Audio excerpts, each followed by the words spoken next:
அனைவருக்கும் வணக்கம். இன்னைக்கு நம்ம +2 அக்கவுண்டன்சில ஃபர்ஸ்ட் சாப்டர் இன்கம்ப்ளீட் ரெக்கார்ட்ஸ் அதுல இருக்க 17th எக்ஸசைஸ் நம்ம பார்க்க போறோம். ஃபர்ஸ்ட் क्वेश्चंस பார்த்தலாம். From the following details of Rakesh, prepare trading and profit and loss account for the year ended 31st March 19 and a balance sheet as on that date. என்ன சொல்லிருக்காங்க? Rakesh அப்படின்றவருடைய details கொடுத்திருக்காங்க. அதை வச்சு trading profit and loss account prepare பண்ணணும். அப்புறம் balance ஷீட்டும் prepare பண்ணணும்.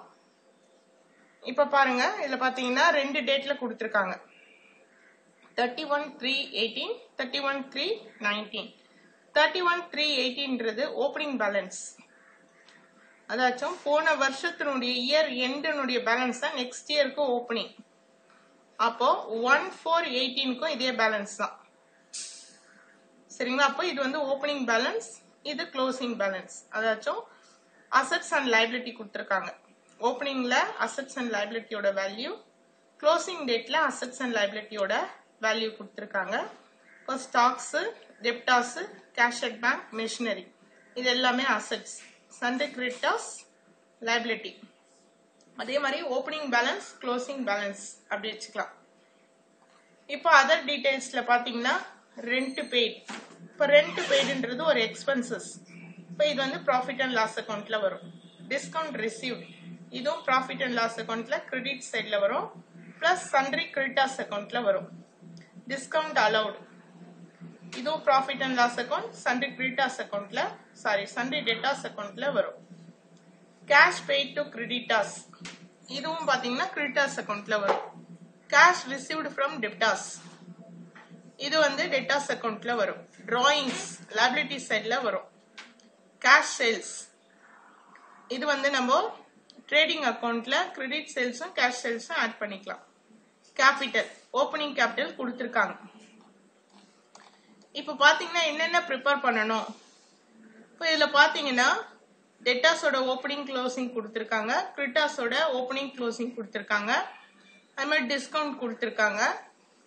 சரிங்களா? அப்போ இதை வச்சு நம்ம வந்து டோட்டல் டெட்டாஸ் அக்கௌண்ட் ப்ரிப்பேர் பண்ணி அதுல இருந்து வந்து கிரெடிட் சேல்ஸ் கண்டுபிடிக்கணும். அடுத்தது டோட்டல் கிரெடிட்டார்ஸ் அக்கௌண்ட் ஓபன் பண்ணி அதுல இருந்து கிரெடிட் பர்ச்சேஸ் கண்டுபிடிக்கணும். அதுக்கப்புறம் trading profit and loss account போடணும். Balance sheet. இப்போ நம்ம ஓப்பனிங் கேபிட்டல் கண்டுபிடிக்க ஸ்டேட்மெண்ட் ஆஃப் அஃபேர்ஸ் போட தேவையில்லை. ஏன்னா இங்க கேபிட்டல் கொடுத்துட்டு 1/4/18ல இவ்வளவு கேபிட்டல்னு கொடுத்துட்டாங்க. அதனால எப்பவுமே நம்ம கொஸ்டின்ஸ் படிச்சு பார்த்துட்டு என்னென்ன ப்ரிப்பேர் பண்ணணும் அப்படின்றத முதல்ல பாத்துக்கணும். இப்போ கேபிட்டல் கொடுத்ததுனால நம்ம ஸ்டேட்மெண்ட் ஆஃப் அஃபேர்ஸ் போட தேவையில்லை. டோட்டல் டெட்டாஸ் அக்கௌண்ட் போடணும். Particular amount debit credit. இப்போ டோட்டல் டெட்டாஸ் அக்கௌண்டோடைய ஃபார்மேட் தெரிஞ்சிருக்கணும். இப்போ டெட்டாஸ் பாத்தீங்கன்னா இது ஒரு அசெட். அப்போ ஓப்பனிங் பேலன்ஸ் வந்து டெபிட் சைட்ல வரும், க்ளோசிங் பேலன்ஸ் வந்து கிரெடிட் சைட்ல வரும். அடுத்து பாத்தீங்கன்னா வேற என்னெல்லாம் வரும் டெட்டாஸ் அக்கௌண்ட்ல அப்படின்னாக்கா, கிரெடிட் சைட்ல வந்து கேஷ் ரிசீவ்ட் ஃப்ரம் டெப்டார்ஸ் இந்த 12,50,000 வந்து கிரெடிட் சைட்ல வரும். அடுத்தது டிஸ்கவுண்ட் அலௌட் வரும். டிஸ்கவுண்ட் அலௌட்னு போட்டு இதுவும் கிரெடிட் சைட்ல போடுவோம். பேட் டெப்ட்ஸ் இருந்தா அதை போடுவோம். ஆனா இங்க பேட் டெப்ட்ஸ் இல்ல. அடுத்து க்ளோசிங் டெட்டாஸ் இது வந்து டெபிட் சைட்ல போடுறோம். டு பேலன்ஸ் கேரிடான் போட்டு க்ளோசிங் டெட்டாஸ் வந்து கிரெடிட் சைட்ல போடுறோம். பேலன்ஸ் கேரிடான் சொல்லிட்டு இப்ப பாத்தீங்கன்னா நம்ம கிரெடிட் பேலன்ஸ் ஆட் பண்ணி டெபிட் பேலன்ஸ் மைனஸ் பண்ணா நமக்கு கிரெடிட் சேல்ஸ் கண்டுபிடிச்சிரும். சரிங்களா? இப்போ டோட்டல் டெட்டாஸ் அக்கௌண்ட்டை பார்க்கலாம். பாருங்க, total debtors account balance brought down அப்படின்றது ஓப்பனிங் டெட்டாஸ் அமௌண்ட் எடுத்துட்டு வந்து போடுறோம். அடுத்தது by cash received from debtors 12,50,000.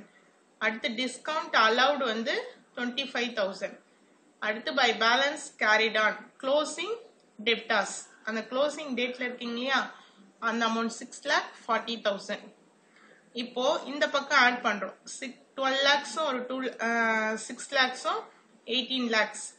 18 lakhs இந்த 50 plus ஒரு 40 18 lakhs 90 அப்புறம் ஒரு 25 ஆட் பண்ண 19,50,000 வருது.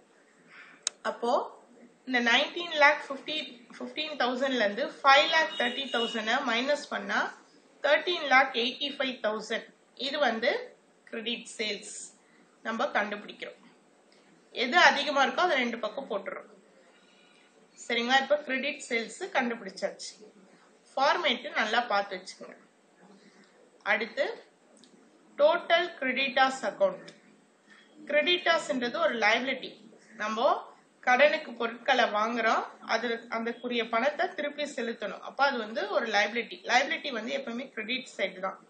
அப்போ கிரெடிட் சைட்ல பை பேலன்ஸ் brought down போட்டு ஓப்பனிங் கிரெடிட்டார்ஸ் அமௌண்ட் 3,70,000 எடுத்துட்டு வந்து போடுறோம். அடுத்தது கேஷ் பெய்ட் டு கிரெடிட்டார்ஸ். இதுவும் நமக்கு கொஸ்டின்ஸ்ல கொடுத்திருக்காங்க. இப்போ to cash paid to creditors வந்து எப்பவுமே டெபிட் சைட்ல தான் வரும். ஃபார்மேட்டை நல்லா படிச்சுக்கணும். அடுத்து டு டிஸ்கவுண்ட் ரிசீவ்ட், இதுவும் வந்து டெபிட் சைட்ல தான் வரும்.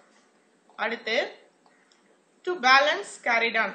க்ளோசிங் கிரெடிட்டார்ஸ், அந்த இயர் எண்டு கொடுத்துருக்காங்க இல்லையா, டேட் 31 மார்ச் 2019, அந்த க்ளோசிங் பேலன்ஸ்ல இருக்கிற கிரெடிட்டார்ஸ் எடுத்துட்டு வந்து போடுறோம் 4,20,000. அப்போ டெபிட் சைட்ல நம்ம ஆட் பண்றோம் 11 lakhs, ஒரு 4 lakh 15 lakhs, 15 lakhs இந்த 20யும் 35யும் ஆட் பண்ணீங்கன்னா 55, 15 lakhs 55,000 வருது டெபிட் சைட். கிரெடிட் சைட் வந்து 3,70,000 மட்டும் இருக்கு. இப்போ இதுல இருந்து இதை மைனஸ் பண்ணா 15,55,000ல இருந்து 3,70,000 மைனஸ் பண்ணீங்கன்னா உங்களுக்கு கிரெடிட் பர்ச்சேஸ் கண்டுபிடிச்சிடலாம் 11,85,000. இந்த ஃபார்மேட்டை பாத்துங்க. அதே மாதிரி இங்க வந்து வேற என்னெல்லாம் வரும் அப்படின்னாக்கா ரிட்டர்ன் அவுட்வர்ட்ஸ் வரும், பர்ச்சேஸ் ரிட்டர்ன் வரும். அதே மாதிரி டெட்டார்ஸ் அக்கவுண்ட்ல சேல்ஸ் ரிட்டர்ன் வரும். இப்போ 15,55,000ல 3,70,000 போச்சுன்னா 11,85,000. இது பாத்தீங்கன்னா ரெண்டு ஆட் பண்றோம். அதாச்சும் இந்த 12,50,யும் 25 ஆட் பண்ணா 12,75,000, அது கூட வந்து 6,40,000 ஆட் பண்ணா 19,15,000. அதுல இருந்து 5,30,000 மைனஸ் பண்ணா 13,85,000. இப்போ அடுத்து நம்ம trading profit and loss account. இப்போ பாத்தீங்கன்னா இதே மாதிரி பர்டிகுலர் போட்டு அமௌண்ட், பர்டிகுலர் அமௌண்ட் இங்க வந்து டெபிட் கிரெடிட்னு போட்டுக்கோங்க. இப்போ ஃபர்ஸ்ட் எப்பவுமே என்ன வரும் ட்ரேடிங் அக்கவுண்ட்ல, ட்ரேடிங் அக்கவுண்ட்னாலே என்ன, அதுல பாத்தீங்கன்னா பர்ச்சேஸ் பண்றதும் சேல்ஸ் பண்றது தான். இப்போ பர்ச்சேஸ் பண்ணுவோம், அடுத்து சேல்ஸ் பண்ணுவோம், அதன் மூலமா என்ன ப்ராஃபிட் கிடைக்குது, இப்போ கிராஸ் ப்ராஃபிட் கிடைக்கும் ட்ரேடிங் அக்கவுண்ட்ல. அப்போ ஓப்பனிங் ஸ்டாக், ஓப்பனிங் ஸ்டாக் சம்ல கொடுத்திருக்காங்க. நம்ம அந்த ஓப்பனிங் பேலன்ஸ் இருக்கு இல்லைங்களா, ஸ்டாக் ஆஃப் குட்ஸ், இந்த ஓப்பனிங் இது வந்து ஓப்பனிங் ஸ்டாக், இது வந்து க்ளோசிங் ஸ்டாக் 1,60,000 க்ளோசிங் ஸ்டாக்ஸ். அடுத்து பாத்தீங்கன்னா இதுல இருந்து நம்ம என்ன எடுத்துக்கலாம், இதுக்கு என்ன தேவை அப்படின்னு பாக்குறப்போ கேஷ் சேல்ஸ். கேஷ் பர்ச்சேஸ் கொடுக்கல, கேஷ் சேல்ஸ் மட்டும் கொடுத்துருக்காங்க. இது நம்ம கிரெடிட் சைட்ல ட்ரேடிங் அக்கவுண்ட்ல எடுத்துப்போம். அப்புறம் வேஜஸ் இருந்தா வேஜஸ், டைரக்ட் எக்ஸ்பென்சஸ் இருந்தா ட்ரேடிங் அக்கவுண்ட்ல போடுவோம். இப்போ இதுல இல்ல. அப்போ டு ஓப்பனிங் ஸ்டாக் 2,20,000. அடுத்தது டு கிரெடிட் பர்ச்சேஸ் 11,85,000. இப்போ கேஷ் பர்ச்சேஸ் இருந்தா இது கூட ஆட் பண்ணி போடுவோம். ஆனா இங்க கேஷ் பர்ச்சேஸ் இல்ல, பர்ச்சேஸ் ரிட்டர்ன் இருந்தா மைனஸ் பண்ணி போடும், அதுவும் இல்ல. அதனால இருக்கிற இன்ஃபர்மேஷன் நம்ம போடுறோம். அப்புறம் கிரெடிட் சைட்ல credit sales plus cash sales ரெண்டு ஆட் பண்ணா 14,05,000. இப்போ இங்கேயும் வந்து சேல்ஸ் ரிட்டர்ன் கொடுத்திருந்தா அதை மைனஸ் பண்ணணும், சேல்ஸ் ரிட்டர்ன் இல்ல, அதனால அப்படியே போட்டுக்கிறோம். அடுத்து க்ளோசிங் ஸ்டாக் 1,60,000. இப்போ இந்த கிரெடிட் சேல்ஸ் கேஷ் சேல்ஸ் இந்த டோட்டல் சேல்ஸையும் க்ளோசிங் ஸ்டாக்கையும் ஆட் பண்ணா 15,65,000. அதுல இருந்து நம்ம இந்த அமௌண்ட் இது எவ்வளவு வருது 11 lakh, 13 lakh, 14,05,000 வந்து இந்த 15,65,000 வந்து மைனஸ் பண்ணா 1,60,000 நமக்கு கிராஸ் ப்ராஃபிட் கிடைக்குது, ட்ரேடிங் அக்கௌண்ட்ல கிடைக்குது. இந்த கிராஸ் ப்ராஃபிட்டை transfer to profit and loss account அப்படியே கண்டினியூஸா வருது. இப்போ by gross profit brought on போட்டு 1,60,000. அதுல வந்து by discount received, profit and loss அக்கௌண்ட்ல கிரெடிட் சைட்ல தான் நம்ம போடுவோம் டிஸ்கவுண்ட் ரிசீவ்டு. இப்போ 35,000. அதே மாதிரி டிஸ்கவுண்ட் அலௌடு வந்து டெபிட் சைட்ல போடுவோம், அதையும் போட்டுக்கிறோம். அடுத்து ரெண்ட் பெய்டு, அதுவும் எக்ஸ்பென்சஸ், அப்போ அதுவும் ப்ராஃபிட் அண்ட் லாஸ் அக்கௌண்ட்ல டெபிட் சைட்ல போட்டுரும் 1,20,000. அடுத்து இப்போ கிரெடிட் சைட்ல ஆட் பண்ணோம்னா 1,95,000. இப்போ இதை பாத்தீங்கன்னா 1,45,000. 1,95,000ல 1,45,000 போச்சுன்னா 50,000 வந்து net profit. Net profit transfer to capital account. அடுத்து மிஸ்டர் ராகேஷோட balance sheet as on 31st March 19. Assets liability. இப்போ பாத்தீங்கன்னா liability side opening capital, opening capital வந்து 5,20,000. Add net profit, opening capital நம்ம கொஸ்டின்லேயே கொடுத்துருக்காங்க 1,418ல எவ்வளோ கேபிட்டல், அதை எடுத்து போட்டுக்கிறோம். நெட் ப்ராஃபிட் நம்ம கண்டுபிடிச்சோம் 50,000, ஆட் பண்ணா 5,70,000. அடுத்து டிராயிங்ஸ், எப்பவுமே என்ன பண்ணுவோம், டிராயிங்ஸை லெஸ் பண்ணிடும். இப்போ 5,70,000ல இருந்து டிராயிங்ஸ் லெஸ் பண்ணீங்கன்னா 4,70,000. அடுத்து சன்ட்ரி கிரெடிட்டாஸ் ஒரு 4,20,000. இப்போ ரெண்டுத்தையும் ஆட் பண்ணா 8,90,000. இப்போ நம்ம இதெல்லாம் ஒரு இன்னர் காலத்துல போட்டு கூட இங்க 4,70,000 மட்டும் எடுத்து எழுதலாம்.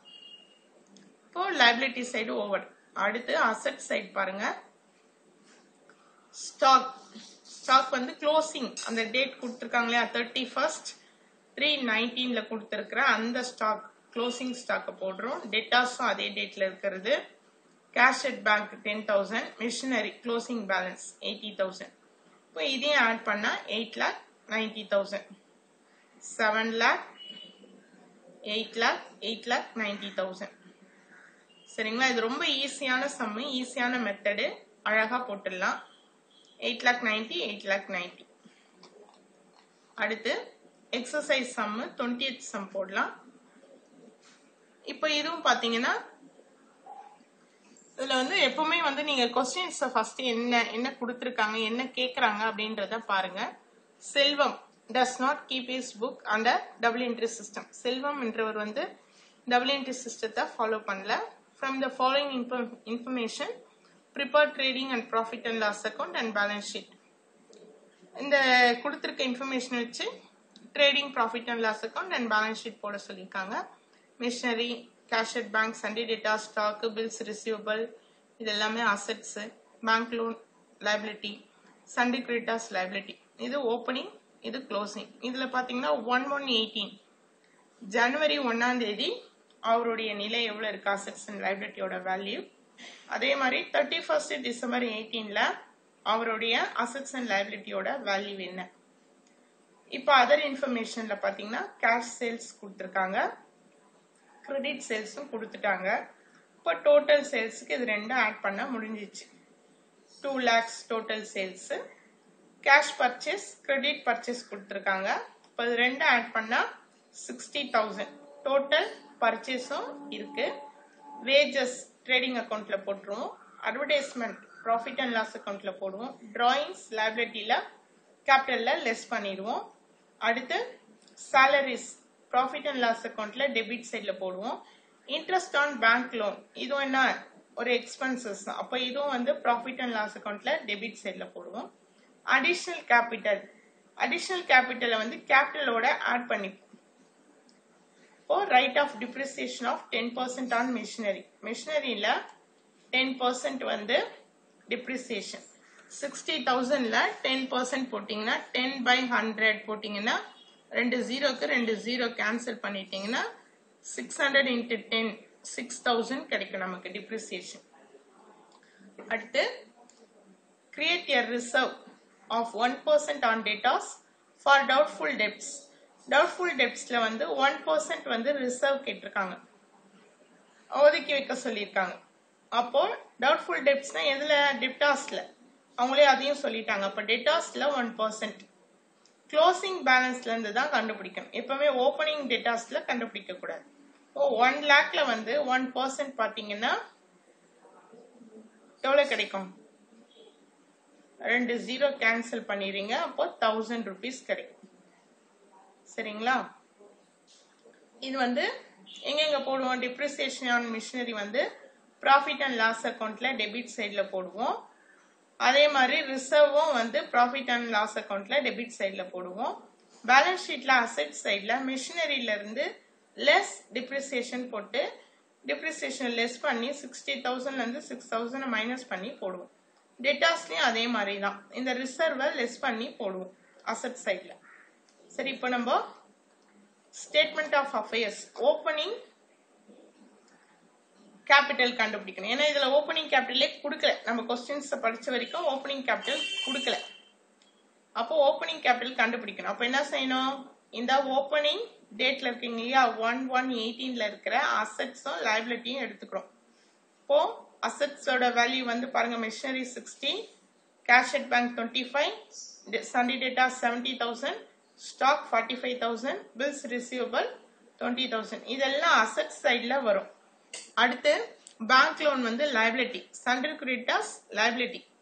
ஆனா அட்ஜஸ்ட்மெண்ட் எதுவும் நம்ம வந்து ஓப்பனிங் கேபிட்டல் கண்டுபிடிக்கிறப்போ போடக்கூடாது. அதாச்சும் இந்த மிஷினரி டிப்ரிசியேஷனு, ரிசர்வ் இதெல்லாம் வந்து ஓப்பனிங் கேபிட்டல் அப்போ எதையும் நம்ம போடக்கூடாது. இப்போ பாருங்க, இப்போ மிஷினரியோட வேல்யூ எவ்வளோ? 60,000, கேஷ் அட் பேங்க் 25, சண்டே டேட்டா 70, ஸ்டாக் 45, பில்ஸ் ரிசீவபிள் 20,000. இந்த பக்கம் bank loan, sundry creditors. Bank loan ஒரு லைபிலிட்டி. ஏன்னா பேங்க்ல கடன் வாங்கினா திருப்பி அடைக்கணும். அதே மாதிரி கடனுக்கு பொருளை வாங்கினா அந்த கடனை திருப்பி கொடுக்கணும். இப்போ இது ரெண்டு லைபிலிட்டி, இதெல்லாம் அசெட்ஸ். அப்போ அசெட்ஸ் எல்லாம் ஆட் பண்ணா 2,20,000. இந்த பக்கம் லைபிலிட்டி எவ்வளவு இருக்கு அப்படின்னாக்கா 70,000 இருக்கு. 2,20,000ல 70,000 போச்சுன்னா 1,50,000 வந்து ஓப்பனிங் கேபிட்டல். அடுத்து trading and profit and loss account. இப்போ ஓப்பனிங் ஸ்டாக் அந்த ஓப்பனிங் டேட்ல இருக்கு இல்லைங்களா, 1/1/18 அந்த டேட்ல கொடுத்துருக்காங்க பாருங்க. அந்த ஸ்டாக் 45,000, 1/1/18ல கொடுத்திருக்கிற 45,000 stock opening stock. Closing stock 22,000. இப்போ ஓப்பனிங் ஸ்டாக் 45,000. அதே மாதிரி இந்த பக்கம் கேஷ் சேல்ஸும் கிரெடிட் சேல்ஸும் ஆட் பண்ணி 2 lakhs. கிரெடிட் பர்ச்சேஸும் கேஷ் பர்ச்சேஸும் ஆட் பண்ணி 60,000. வேஜஸ் வந்து 6,000 ட்ரேடிங் அக்கௌண்ட்ல தான் வரும். நம்ம இது +1லயே பார்த்திருப்பீங்க. Closing stock 22,000. 31 December 18ல கொடுத்திருக்க ஸ்டாக்கோட வேல்யூ 22,000. இப்போ எப்பவுமே ட்ரேடிங் அக்கௌண்ட் பாத்தீங்கன்னா stock, opening stock, purchases, sales, closing stock இதுதான் இருக்கும் மேக்சிமம். அப்புறம் வேஜஸ், அடுத்து பாத்தீங்கன்னா கேரேஜ் இன்வர்ட், இந்த மாதிரி எக்ஸ்பென்சஸ் தான் இருக்கும். டைரக்ட் எக்ஸ்பென்சஸ் தான் இருக்கும். இப்போ கிரெடிட் சைட்ல இருக்கிறத ஆட் பண்ணி டெபிட் சைட்ல இருக்கிறத மைனஸ் பண்ணீங்கன்னா உங்களுக்கு கிராஸ் ப்ராஃபிட் கிடைச்சிடும். இப்போ இந்த பக்கம் 2,22,000 வருது. இந்த பக்கம் 1,11,000 தான் வருது. இதை ஆட் பண்ணா 2,22,000ல 1,11,000 மைனஸ் பண்ணா 1,11,000 தான் கிராஸ் ப்ராஃபிட் கிடைக்குது. அப்போ கிராஸ் ப்ராஃபிட்டை transfer to profit and loss account by gross profit brought down 1,11,000. இந்த பக்கம் 2 போட்டுக்கலாம். 2 advertisement, 2 salary, 2 interest on bank loan, 2 depreciation on machinery, 2 doubtful debts reserve.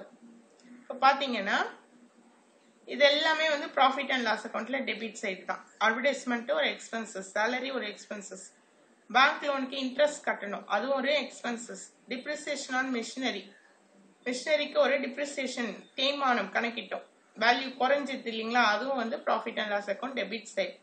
Doubtful டெப்ட்ஸ்ல கொஞ்சம் ரிசர்வ் ஒரு 1,000 ஒதுக்குறோம், வருமா வராதா டவுட், அதனால அது ஒரு 1,000. இப்போ இந்த 1,11,000ல இந்த டெபிட் சைட்ல இருக்க அமௌண்ட் எல்லாம் மைனஸ் பண்ணீங்கன்னா 42,000 வருது. இந்த 7,000 ஒரு 23 ஆட் பண்ணா 30, 34, 35, 41, 42. 1,11,000ல 42,000 மைனஸ் பண்ணீங்கன்னா நெட் ப்ராஃபிட் வந்து 69,000. இந்த பக்கம் டோட்டல் வந்து 1,11,000. 69,000 வந்து net profit. Transfer to profit and loss account. அடுத்து இந்த books of Selvam balance sheet as on 31st December 18. இப்போ பேலன்ஸ் ஷீட் ப்ரிப்பேர் பண்றோம். இப்போ பாத்தீங்கன்னா liability, assets, amount. இப்போ அசெட் சைடுல பாத்தீங்கன்னா அதே மாதிரி க்ளோசிங் டேட்ல இந்த 31st December 18ல கொடுத்திருக்காங்க இல்லையா அசெட்டோட வேல்யூ, அதை தான் போட்டுக்கிறோம். இப்போதான் நம்ம டிப்ரிசியேஷன் லெஸ் பண்ணணும், ரிசர்வ் லெஸ் பண்ணணும். இப்போ பாருங்க ஃபர்ஸ்ட் க்ளோசிங் டேட்ல கேஷ் 33,000 கொடுத்திருக்காங்க, அதை போட்டுக்கிறோம். Machinery 60,000 less depreciation 6,000. 60,000ல இருந்து 6,000 மைனஸ் பண்ணீங்கன்னா 54,000. இப்போ புக் வேல்யூ வந்து 54,000. டெப்டாஸ் பாத்தீங்கன்னா 1 lakh க்ளோசிங் வேல்யூ. அதுல இருந்து ரிசர்வ் 1% 1000 லெஸ் பண்ணீங்கன்னா 99,000. ஸ்டாக் வந்து 22,000. பில்ஸ் ரிசீவபிள் வந்து 38,000. இதுவும் வந்து க்ளோசிங் டேட்ல இருக்கு இல்லைங்களா, இந்த டேட்ல இருக்கிற அமௌண்ட்டை தான் போடுறோம். அடுத்து லைபிலிட்டி சைடு கேபிட்டல் வந்து 1,50,000. இதை நம்ம கண்டுபிடிக்கிறோம் opening capital. First statement of affairs போட்டு ஓப்பனிங் அசெட்ஸ் லைபிலிட்டி மைனஸ் பண்ணி நமக்கு கிடைச்ச அமௌண்ட். ஆட் நெட் ப்ராஃபிட், ஆட்னு போட்டுக்கலாம் பிளஸ்னு போட்டுக்கலாம். இந்த 69 கண்டுபிடிச்சோம் இல்லைங்களா, அதை போட்டுக்கிறோம். இந்த ஓப்பனிங் கேபிட்டல் ஞாபகம் இருக்கா, இந்த 1,50,000. இப்போ 1,50,000 நெட் ப்ராஃபிட் ஆட் பண்ண 2,19. அதே மாதிரி அடிஷனல் கேபிட்டல் கொடுத்துருக்காங்க 21,000, அதையும் ஆட் பண்ணா 2,40,000. அப்புறம் லெஸ் டிராயிங்ஸ் எடுத்துடுறார் பணம். அந்த ஓனர் வந்து அவருடைய ஓன் யூஸ்க்காக பணம் எடுக்கிறதா வந்து டிராயிங்ஸ். அப்போ அதை லெஸ் பண்ணீங்கன்னா 1,80,000. கூட பேங்க் லோன் 45,000, சண்டரி கிரெடிட்டார்ஸ் 21,000. எல்லாமே இந்த லாஸ்ட் டேட்ல இருக்க வேல்யூ தான் எடுத்து போடுறோம். இப்போ ஆட் பண்ண 2,46,000. இந்த பக்கமும் 2,46,000. 1,80,000 45 ஆட் பண்ணா 2,25,000. 45, 46, 80, 87. இப்போ பாத்தீங்கன்னா 1,86,000, 88, 2,08,000, 2,38,000, 2,46,000. சரிங்களா? இப்ப நல்லா புரிஞ்சுதுங்களா? நன்றி.